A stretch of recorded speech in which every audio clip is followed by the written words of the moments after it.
மதுபான கடை செயல்படுவதா கூறி பெண்களும் கல்லூரி மாணவர்களும் களமிறங்கிய காட்சி.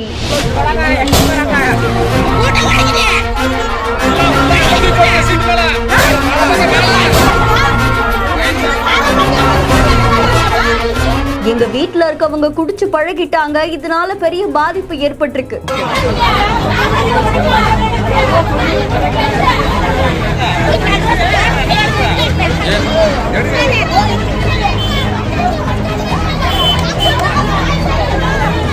கடை உரிமையாளர்களும் விரட்டப்பட்ட சம்பவம் பரபரப்பை ஏற்படுத்தியிருக்கு.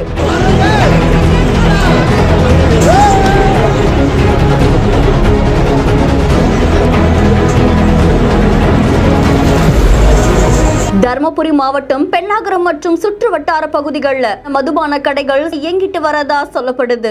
ஏற்கனவே படிச்ச இளைஞர்கள் போதைக்கு அடிமையாக்கி இருக்காங்க. இதை தொடர்ந்து நாங்களே இப்படி ஒரு முடிவை கையில் எடுத்திருக்கோம், இதனால எங்க மேல கேஸ் வந்தாலும் பரவாயில்லைன்னு அங்க இருக்கக்கூடிய அத்தனை பெண்களும் கொந்தளிச்சு போயிருக்காங்க. இந்த நிலையில இந்த இடத்துல சில மாதங்களுக்கு முன் சட்டவிரோத மதுபான கடை செயல்பட்டு வந்ததாகவும் அது அப்போதே முழுவதுமா அகற்றப்பட்டுள்ளதாகவும், இப்போ மது விற்பனை நடைபெறல, மது அருந்துவோர் தான் அந்த இடத்தை பயன்படுத்திட்டு வராங்க, இது குறித்து நடவடிக்கை எடுக்கப்பட்டுள்ளது. அதை தொடர்ந்து சட்டவிரோத மது விற்பனை நடைபெறுவதா தவறான தகவல் பரப்பப்பட்டுள்ளதுன்னு காவல்துறை தரப்புல தெரிவிக்கப்பட்டிருக்கு. செய்தி பத்தின உங்களுடைய கருத்துக்களை கமெண்ட்ல சொல்லுங்க. மேலும் செய்திகளை உடனுக்குடன் தெரிந்து கொள்ள பிஹைண்ட் நியூஸ் வாட்ஸ்அப் சேனலுடன் இணைந்திருங்கள். இந்த வீடியோவை வழங்கியோர் Lexco holidays, doctor Shri Varma wellness, MC அப்பியோ காட்டன் கிளப்.